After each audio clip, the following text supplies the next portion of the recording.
अच्छा जी, तो अब हम देखेंगे political culture in Pakistan. Political science के लेक्चर सीरीज़ में पॉलिटिकल कल्चर को हम कवर करेंगे। So political culture is set of political attitudes and practices which are held by the people of a state. यहाँ पे वो जो पीपल होते हैं, वो जो कल्चर होती है, वो जो ओवरऑल रहनी-कहनी होती है किसी भी स्टेट में, उस सेट ऑफ लाइफ़ को हम पॉलिटिकल कल्चर कहते हैं।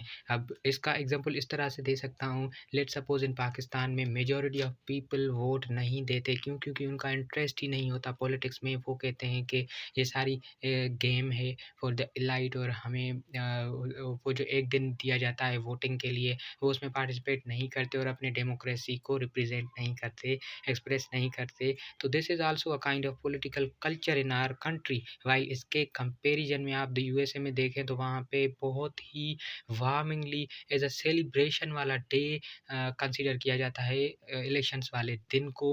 उस दिन पे बहुत ही एंथुसियाज़्म होती है, वो लोग बहुत ही इंटरेस्टेड होते हैं अपने पॉलिटिक्स को लेके, अपने इलेक्शंस को लेके, और in the end of day जब उनका रिप्रेजेंटेटिव इलेक्ट हो जाता है, तो वो उसको बहुत ही अच्छे तरीके से सेलिब्रेट करते हैं। तो ये सारी चीज़ें पॉलिटिकल कल्चर को रिप्रेजेंट करती हैं कि किन कंट्रीज़ में पॉलिटिकल कल्चर को कम या इन्फीरियर एक्सप्रेस किया जाता है, लेकिन अदर कंट्रीज़ को ज़्यादा उसको अच्छी तरीके से सेलिब्रेट किया जाता है, उसको सुप्रीमेसी दी जाती है।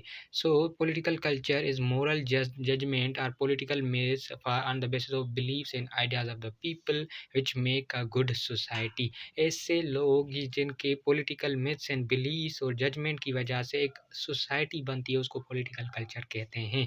अब पॉलिटिकल कल्चर ही डिसाइड करती है कि डेमोक्रेसी फेल होगी या सक्सेसफुल होगी किसी भी स्टेट में। Because of failure, because of monarchy, because of dictatorship, political culture का बहुत बड़ा रोल होता है उस कंट्री के ओवरऑल आउटलुक पे। अब importance of political culture is, political culture की वजह से हेल्थी सोसाइटीज़ रन होती हैं। पॉलिटिकल कल्चर की वजह से अकाउंटेबिलिटी आती है, डेमोक्रेसी एक्सरसाइज की जाती है, ट्रांसपेरेंसी आती है, एंड गवर्नमेंट को अच्छे तरह से रन किया जाता है on the basis of good political culture. And responsible participants आते हैं। रेस्पॉन्सिबल जो सीरियस कैंडिडेट्स होते हैं वो पॉलिटिक्स में आते हैं, वो अपना पार्ट प्ले करते हैं, कॉम्पीट करते हैं, इलेक्ट होते हैं और सर्व करके अपना टेन्योर कंप्लीट कर जाते हैं किसी भी स्टेट में, because of good political culture. And parochial political culture is a kind of political culture. जिस तरह से मैंने पाकिस्तान का आपको मिसाल दिया कि यहाँ पे ज़्यादा फ़ोकस नहीं दिया जाता पॉलिटिकल कल्चर को। बहुत सारे लोगों को तो पता ही नहीं होता कि पॉलिटिक्स में क्या चल रहा है, कंट्री में कौन-कौन से डिसीजंस हो रहे हैं, किस तरह से कंट्री के पॉलिटिक्स को शेप दिया जा रहा है, कौन से लोग पावर में आ रहे हैं, कौन से लोग पावर में से खारिज हो रहे हैं। तो उन लोगों को पता ही नहीं रहता इन सारी चीज़ों को, और इस सिस्टम को हम पैराकल पॉलिटिकल कल्चर कहते हैं। और उसके काउंटर में मैंने आपको एग्ज़ाम्पल बताई यूएसए की, तो ऐसे सिस्टम को पार्टिसिपेंट पॉलिटिकल कल्चर कहते हैं, जिसमें उस कंट्री का हर फ़र्द पार्टिसिपेट करता है, इलेक्शंस में पार्टिसिपेट करके वोटिंग कास्ट कराता है, अपने रिप्रेजेंटेटिव को इलेक्ट करता है, और उसको बहुत ही अच्छे तरीके से एनालाइज़ भी करता है कि उसके कंट्री में क्या हो रहा है, किस तरह से उसके कंट्री की इलेक्शंस हो रही हैं, और किस तरह से वो सारे सिस्टम्स रन हो रहे हैं। So in this way political culture runs. Other theories of the political culture are Simon Martin Lipset theory, जिनको रिफॉर्मेटिव थ्योरी कहते हैं, फॉर्म ऑफ इवेंट्स होगा, and long lasting effect on the political culture. Other Louis Hartz's fragment theory with Rogers Inglehart's post materialism theory. And इस तरह से ये सारी theories political culture को डिफाइन करती हैं।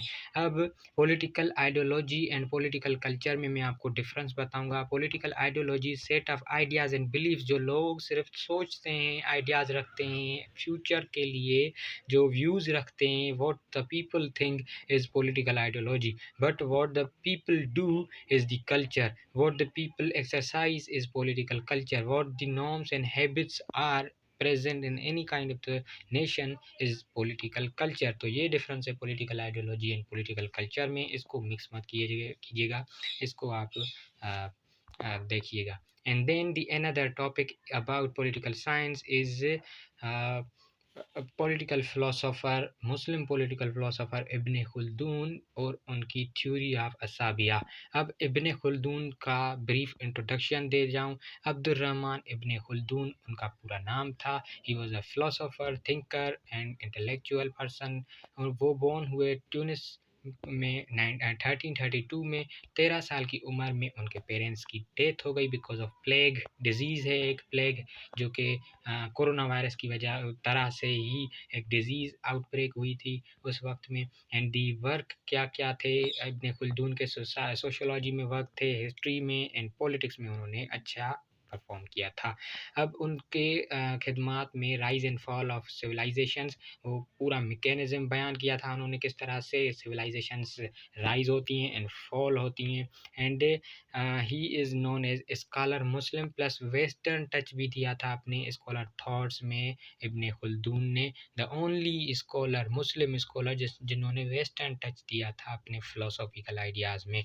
तो असाबिया एक थ्योरी थी उनकी, जिनको उन्होंने प्रेजेंट किया था। असाबिया इज़ अ बॉन्ड ऑफ कोहीजन, एक कम्युनिटीज़ के अंदर इंटरेक्शन, कोहीजन की थ्योरी थी, जिसको असाबिया कहा था उन्होंने।